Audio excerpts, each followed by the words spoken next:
손흥민, 카타르 구관과 초대받길, 토트넘 안 돌아갈 것, BBC 긴급 보도에 난리난 상황, 세계 축구 역사상 처음 있는 일, 몰아보기. 손흥민 빠진 토트넘, 맨유와 무승부, 대체자 베르너 도움. 손흥민, 32을 국가대표팀에 보낸 잉글랜드 프로축구 토트넘 호스퍼가 난적 맨체스터 유나이티드와 무승부를 거뒀다. 손흥민의 공백을 메우기 위해 영입한 티모 베르너는 도움을 기록했다. 토트넘은 15일, 한국 시간, 잉글랜드 맨체스터에 있는 올드 트래포드에서 열린 2023에서 2024 시즌 잉글랜드 프로축구 프리미어리그 EPL 21라운드 원정 경기에서 맨유와 2에서 2로 비겼다. 12승 4무 5패 승점 40점이 된 5위 토트넘은 4위 아스널과 승점이 같아졌지만 득실차에서 뒤져 순위를 유지했다. 맨유는 승점 32점으로 7위에 머물렀다. 손흥민이 2023 아시아 축구연맹 AFC 카타르 아시안컵에 차출된 가운데 대체자로 영입된 베르너가 등번호 16번을 달고 선발 출전했다. 부상에서 회복한 중앙수비수 미키 판 더 펜이 복귀전을 치렀다. 전반 3분 만에 라스무스 호일룬의 선제골을 허용한 토트넘은 끌려갔다. 전반 10분 베르너의 헤더슛은 맨유 수비수를 맞고 골문 밖으로 나갔다. 전반 19분 페드로 포로가 올린 코너킥을 히샤를리송이 머리로 받아 1에서 1 동점을 만들었다. 전반 23분 베르너가 시도한 중거리 슛은 골문을 크게 빗나갔다. 토트넘은 전반 38분 실점 위기를 넘겼다. 우도기가 수비 중 시도한 헤더가 골포스트에 맞고 나오며 행운이 따랐다. 맨유가 추가골을 넣으며 2에서 1로 앞섰다. 전반 40분 호일룬의 도움을 받은 마커스 레시포드가 침착한 슛으로 골문 구석을 뚫었다. 전반 막판 토트넘은 동점 기회를 놓쳤다. 전반 44분 베르너의 왼발 슛은 빗나갔고 전반 추가 시간 2분 코너킥 공격 때 크리스티안 로메로의 헤더슛은 크로스바에 맞고 나왔고 이어진 피에르 에밀 호이비에르의 슛도 빗나갔다. 1에서 2로 뒤진 채 전반을 마친 토트넘은 후반 시작 직후 동점을 만들었다. 후반 1분 베르너의 패스를 받은 로드리고 벤탄쿠르가 문전을 파고든 뒤 왼발 슛으로 골망을 흔들었다. 공방전이 벌어졌지만 결승골은 나오지 않았다. 후반 추가 시간 4분 스콧 맥토미니의 헤더슛이 골대를 넘어가면서 토트넘은 가슴을 쓸어내렸다. 한국이 아시안컵 결승까지 진출할 경우 손흥민은 최대 4경기까지 결장할 전망이다. 토트넘은 오는 27일 맨체스터 시티와 FA컵 4라운드를 치른 뒤 리그에서 다음 달 1일 브렌트퍼드, 3일 에버턴, 11일 브라이턴을 만날 예정이다. 2023 아시안컵이 오는 13일 이하 한국 시간 카타르에서 열린다. 개막전은 개최국 카타르와 레바논이 맞대결을 펼친다. 프리미어리그는 아시안컵을 앞두고 프리미어리그에서 뛰었던 아시아 선수들에 대해 조명했다. 특히 프리미어리그는 소셜미디어를 통해 아시아 선수들의 환상적인 득점포에 대해 재조명했다. 특히 손흥민은 3차례나 등장했다. 그만큼 손흥민이 대단한 선수라는 증거였다. 손흥민은 2011년 한국 축구에 떠오르는 유망주였다. 18세 나이로 대표팀에 승선해 대회 조별리그 인도전에서 A매치 데뷔골을 터뜨렸다. 한국 선수로는 역대 대회 최연소 득점이었다. 하지만 한국은 일본과의 4강전에서 2에서 2로 비긴 뒤 승부차기 끝에 졌다. 최종 성적은 3위였다. 2015년 대회는 재도전 무대였다. 손흥민은 5경기서 3골을 넣는 활약을 펼쳤다. 그러나 우승 문턱에서 고배를 삼켰다. 한국은 호주와의 결승전에서 연장 승부 끝에 1에서 2로 졌다. 이 경기 후반 추가 시간 극적 동점골을 넣었던 손흥민의 아쉬움은 더 컸다. 그가 세 번째로 출전한 2019년 대회 때는 8강에서 카타르의 0에서 1로 발목을 잡혔다. 이번 아시안컵은 손흥민의 마지막 무대가 될 수도 있다. 차기 대회가 열리는 2027년이면 30대 중반에 접어들기 때문이다. 국제축구연맹 FIFA 랭킹 23위인 한국은 바레인, 86위, 요르단 87위, 말레이시아 132위가 속한 조별리그 2조에서 1위를 노린다. 관건은 상위 토너먼트다. 16강을 거쳐 8강에 오르면 만만찮은 전력을 갖춘 이란 21위를 만날 가능성이 있다. 아시안컵 상대 전적은 3승 1무 3패다. 결승에 진출하면 대회 최다 우승팀 4회인 일본과 격돌할 확률이 높다. 일본은 손흥민이 처음 나선 2011년에도 우승했다. 당시 아시안컵 역시 공교롭게도 카타르에서 개최됐다. 또 프리미어리그는 아시아 선수들의 기록을 발표했다. 아시아 출신으로 가장 많은 골을 넣은 선수는 손흥민이었다. 손흥민은 프리미어리그 통산 115골을 기록 중이다. 아시아 선수 중 유일하게 100골을 돌파한 선수. 2위인 비두카 92골과 격차가 분명하게 드러난다. 또 손흥민과 함께 박지성 19골은 5위에 이름을 올렸다. 손흥민은 토트넘과 프리미어리그의 리빙 레전드다. 또 도움도 아시아 선수 중 가장 많이 기록했다. 57개의 도움을 기록한 손흥민이 1위고 2위는 해리 케일이다. 특히 손흥민은 사실상 3관왕이라고 볼 수 있다. 최다 출전 기록서 마크 슈워처가 514경기를 기록했다. 그런데 슈워처는 골키퍼다. 따라서 필드플레이어로는 손흥민이 가장 많이 뛰었다. 손흥민은 프리미어리그서 288경기를 뛰었다. 이제는 대표팀 고참 91라인 미 아시안컵 정상 도전기 2023 AFC 아시아 축구연맹 카타르 아시안컵 개막이 하루 앞으로 다가왔다. 오는 13일 토 1시 한국 시간 개최국 카타르와 중동의 복병 레바논의 A조 1차전 경기를 시작으로 약 한 달간의 대장정에 오르게 된다. 64년 만에 정상 탈환에 도전하는 우리 축구 대표팀의 의지가 어느 때보다 높은 상황이다. 위르겐 클린스만 독일 감독 지휘 아래 우리 대표팀은 2조에 편성되어 바레인, 요르단, 말레이시아를 차례로 마주한다. 아시안컵 공식 개막에 앞서 지난 11일 결전의 땅 카타르에 입성한 축구 대표팀은 오는 15일 월 바레인을 상대로 아시안컵 첫 승사냥에 도전하게 된다.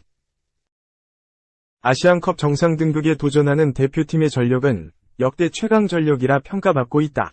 주장 손흥민, 토트넘을 필두로 이강인, PSG, 김민재, 바이에른, 황인범, 즈베즈다, 이재성, 마인츠, 황희찬, 울버햄튼, 김지수, 브렌트포드, 양현준, 셀틱 등과 유럽 각지에서 활약하는 신구 자원들의 조화를 이루고 있다. 이 가운데 이순민, 광주, 박진석, 김진수, 문선민, 이상 전북, 설영호, 조현우, 정승현, 이상 울산, 김태환, 김주성, 서울과 같은 K리그 내에서도 뛰어난 활약을 보인 자원들까지 합류하며 우승에 대한 기대감을 높이고 있다. 이제는 대표팀 고참 라인인 1992년생 선수들의 활약도 예상된다. 아쉽게 3위에 그쳤던 2011년 카타르 아시안컵 대회에서 데뷔한 한 청년이 대한민국을 대표하는 공격수가 돼 13년 만에 카타르 땅을 밟았다. 바로 주장 손흥민이다. 2010년 조광래 감독, 대구 대표이사, 대표팀 체제 아래 첫 국가대표 승선의 기쁨을 누렸던 손흥민은 만 19세의 나이로 2011년 대회에 참가했다. 조별리그 3차전 인도와의 경기에서 교체 출전해 쐐기골을 기록하며 대표팀 데뷔골의 영예를 누렸다.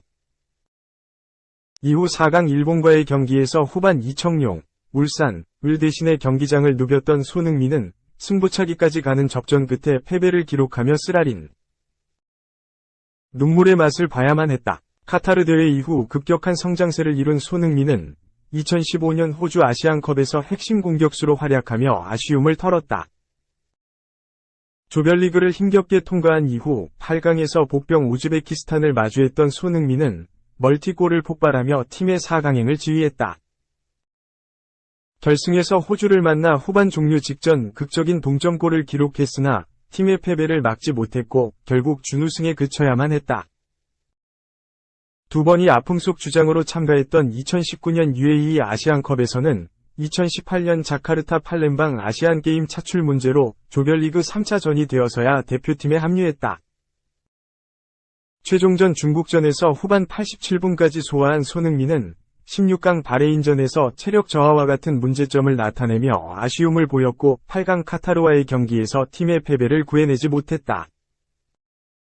손흥민의 아쉬웠던 아시안컵 역사와 함께했던 절친 김진수는 본인의 세 번째 아시안컵 도전을 앞두고 있다. 지난 2013년 대표팀 사령탑에 올랐던 홍명보 감독, 울산, 위 선택을 받아 첫 A 대표팀 발탁 영광을 누렸던 김진수는 이듬해 브라질 월드컵 직전 부상으로 참가하지 못하는 불운을 겪었으나 첫 메이저 대회였던 2015년 호주 아시안컵에서 맹활약하며 아쉬움을 털었다. 대회 내내 주전 좌측 수비를 담당했던 김진수는 8강 우즈베키스탄과의 경기에서 손흥민의 선제 결승골을 도왔고 4강 이라크전에서도 이정혁, 성남, 위 선제골을 도우며 맹활약했다. 아쉽게도 호주와의 결승전에서 1대1로 맞선 연장 전반 치명적인 실책을 범했고 결국 준우승에 그쳤으나 호주 대회에서 김진수가 보여준 실력은 환상적이었다. 아시안컵 이후 대표팀 붙박이 수비수로 활약한 김진수는 2019년 대회에서도 홍철, 대구과 함께 번갈아 출전하며 1차전과 3차전 활약하며 대표팀의 16강 진출을 도왔다. 16강 바레인과의 경기에서 1대1로 팽팽하게 대립각을 세우던 연장전 이용, 수원FC 위 도움을 받아 역전골을 장렬하며 맹활약했다. 8강 카타르와의 경기에서 골대를 맞추며 기세를 이어갔으나 아쉽게 팀의 패배를 막지 못하며 대회를 마감했다. 손흥민, 김진수에 이어 대표팀 핵심 자원인 이재성 역시 자신의 두 번째 아시안컵을 앞두고 있다. 2015년 호주 대회 이후 생애 첫 대표팀 발탁이라는 꿈을 이뤘던 이재성은 꾸준하게 대표팀 일원으로 활약하며 핵심 자원으로 성장했다. 2019년 대회에서 첫 아시안컵 무대를 밟았던 이재성은 1차전 필리핀전에서 선발 출전하며 활약했으나 발가락 부상으로 조기에 대회를 마감하는 아픔을 겪어야만 했다. 2019년 대회를 앞두고 명단에서 제외되며 아픔을 겪었던 문선민, 전북 역시 첫 아시안컵 도전을 앞두고 있다. 2018년 인천 유나이티드 소속으로 K리그에서 맹활약을 펼쳤던 문선민은 신태용 감독, 인도네시아 국가대표, 이끌던 러시아 월드컵 축구대표팀 최종 명단에 깜짝 발탁되며 국가대표의 영광을 맛봤다. 러시아 월드컵에서 멕시코, 독일 상대로 위협적인 모습을 선보였던 문선민은 신태용 감독 후임으로 선임된 파울루 벤투 감독 체제 아래서도 꾸준하게 선발되며 아시안컵 최종 명단에 무난히 승선할 것으로 예상됐으나 끝내 명단에서 제외되며 충격을 줬다. 이후 약 1년 만에 2019년 동아시안컵 명단에 포함된 것을 마지막으로 문선민은 대표팀과 연이 잠시 끊겼다. 지난해 6월 평가전을 앞두고 대체 발탁으로 약 3년 반 만에 대표팀 복귀에 성공한 문선민은 꾸준하게 클린스만 감독의 부름을 받으며 아시안컵 최종 명단 승선에 성공했다. 신성으로 나타나 이제는 대표팀 중추 전력이 된 손흥민, 김진수, 이재성, 문선민은 이번 아시안컵에서 어떤 활약을 선보이게 될까? 다가오는 카타르 아시안컵에서 이들의 활약이 기대된다. 3. 포스테코글루의 대담한 구상, 라이벌팀, 캡틴, 빼온다 오른쪽 화살표 겨울시장 3호 타깃. 엑스포츠뉴스 김정현 기자, 토트넘 호스퍼답지 않은 행보다. 토트넘이 1월 이적 시장이 열린 지 열흘 만에 이례적으로 2명이나 영입했다. 이제 토트넘의 눈은 런던 라이벌 첼시의 중원으로 향하고 있다. 주장단 부상에 따라 첼시 임시 주장까지 맡았던 미드필더다. 영국 BBC와 ESPN에서 활동한 벤 제이콥스는 12일 한국 시간 자신의 소셜 네트워크 서비스 SNS를 통해 토트넘이 아직 공식 제안을 하지 않았지만 첼시의 미드필더 갤러거에게 관심을 보이고 있다고 전했다. 기자는 갤러거가 현재 판매 대상이 아니지만 적절한 가격 제안이 들어온다면 첼시가 이를 고려할 것이라며 연봉과 이적료를 모두 포함해 최대 6천만 파운드, 약 1,600억 원, 위 제안이 들어온다면 받아들일 것이라고 밝혔다. 이어 물론 이에는 이적료와 연봉 구조에 따라 융통성이 있겠지만 첼시는 메이슨 마운트에게 요구했던 이적료와 비슷한 수준을 예상하고 있다. 라며 토트넘이 지난 여름 이적 시장 막판 영입 시도 때엔 이적료를 깎으려 하지 않았다. 하지만 당시 토트넘은 3,500만 파운드, 약 587억 원 이상 지불하길 꺼렸다. 라며 이전 이적 시장에서 두 팀의 생각 차이를 설명했다. 기자는 나아가 첼시의 정책은 선수 계약 기간이 2년 아래로 떨어지면 제한에 대해 고려하고 재계약은 진행하지 않는다. 갤러거도 재계약에 가깝지 않다. 선수는 잔류를 원하고 마우리시오 포체티노 감독도 그를 잃기를 원치 않는다. 1월엔 아무것도 보장되지 않았다. 하지만 판매도 아예 하지 않는 것은 아니다. 라며 첼시 내부 상황을 전했다. 다만 토트넘이 빠르게 이적 시장 행보를 보이면서 갤러거에 대해 충분히 생각할 시간이 생겼다는 점이 첼시에게 불안 요소다. 기자는 토트넘이 아직 이번 이적 시장에 공식 대화를 나누지 않았지만 티모 베르너와 나두 드라구신 영입을 마치면서 이제 중앙 미드필더 영입 작업에 집중할 수 있다. 라며 토트넘의 다음 행보를 주목했다. 글로벌 스포츠 매체 디 애슬레틱 영국판도 갤러거가 여름에 토트넘과 근접했었다. 토트넘은 여전히 진지하게 그에게 관심이 있다. 첼시는 재계약 제한을 하지 않았고 약 4,500만 파운드, 약 754억 원 위 이적료에 판매할 수 있다. 라고 말하며 갤러거의 상황을 주시했다. 이번 시즌 토트넘은 중원 구성에 어려움을 겪고 있다. 로드리고 벤탄쿠르가 십자인대 파열로 인한 장기 부상에서 돌아온 지 얼마 되지 않아 다시 쓰러지고 지난 여름 이적 시장을 통해 합류한 제임스 매디슨이 발목 부상으로 2024년 초까지 복귀가 어려운 상황에서 주전 미드필더로 활약했던 이브 비수마, 파페사르가 1월 아프리카 네이션스컵 차출로 팀을 비운다. 남은 중원 자원 중 피에르 에밀 호이비에르는 이미 전력 외 선수로 분류돼 겨울 이적 시장에서 떠날 가능성이 높게 점쳐지고 있으며 올리버 스킵과 지오반니 로셀소는 불규칙적인 출전 시간으로 인해 정상적인 경기력을 유지하지 못하고 있다. 이에 따라 토트넘은 중원에서 새롭게 활약해 줄 선수를 물색했고 런던 라이벌 첼시에서 답을 찾았다. 영국 풋볼 런던은 지난 24일 토트넘이 계속해서 중앙 미드필더를 찾을 것이고 만약 이적 시장에 대체자가 나타난다면 호이비에르 이적을 허락할 것이라며 첼시의 갤러거가 관심 있는 선수로 남아있고 토트넘은 그의 불확실한 상황을 계속 주시하고 있다 라고 밝혔다.